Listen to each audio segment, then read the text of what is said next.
Todd Miller with D'Addario Strings. Welcome back to Guitar 101.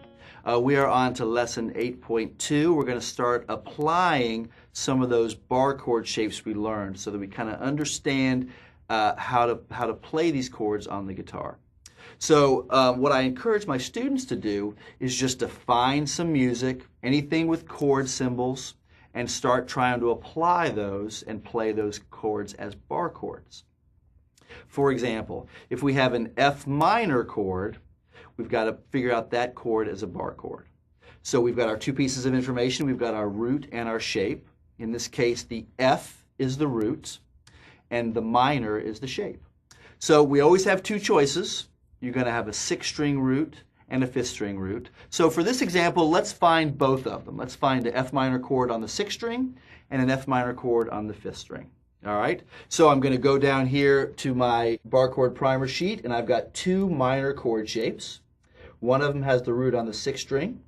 One of them has the root on the 5th string. Let's find F minor on the 6th string. So I'm going to climb up here, and I'm going to name the notes on the E string. So we have open E, and then E to F is our half step. So this gives us an F note.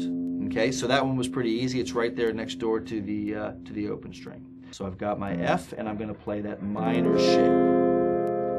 In this shape, we have 3rd and 4th fingers on the D and the A strings, 2 frets above the shape. So that's an F minor chord. So if you had a piece of music and it said F minor, that chord would fit perfectly. That would be the one they're looking for. You can also play that F minor with the root note on the A string. So I need to find an F on the A string. So we're going to climb up the A string. So we've got A, B, C, D, E, and F. So there's our F note. So now I'm going to match that up with my shape. We've got to make sure we're using this shape because we found the root on the 5th string. So we have an F minor shape with the 5th string root. So once again, we have a full 6-string bar. But now I've got my 2nd finger, which is going to be on the B string, 1 fret higher. My 3rd finger on the D string, 2 frets higher. And my 4th finger on the G string, 2 frets higher. And this is also an F minor chord. It's what we call a different voicing. This one's going to be a little bit of a higher voicing. So we have an F minor chord with a 5th string root. So both those are the correct chord for an F minor. If you saw an F minor chord in a chord progression, you could play an F minor with a 6-string root. Or you could play an F minor with a 5th string root. Either one would be fine. You might want something with a little higher voicing. If I was maybe playing in a reggae band and playing some of those little upbeat patterns, that might be a great voicing to choose. If I'm playing by myself and I want a fuller sound, I might play this shape. It gives me a little more bottom end, a little more bass, and maybe fills out the sound a little better. Okay?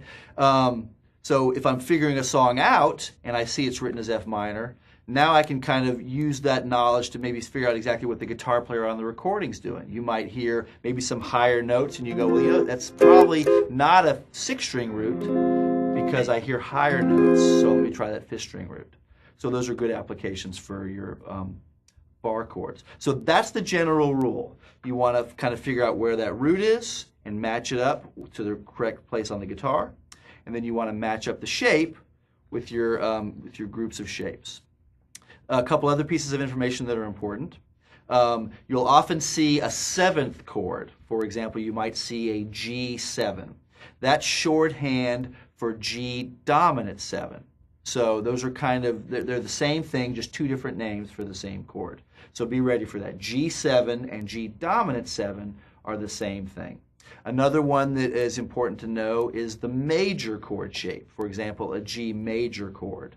The shorthand for G major is just plain G. So if you see something that just says G, that's understood to be G major. So those are two common shorthands you'll see a lot. So hopefully that gets you started with your bar chords. So try to memorize those 8 shapes in the diagram, and we'll start applying those in our next lesson. So thanks for watching, and go practice.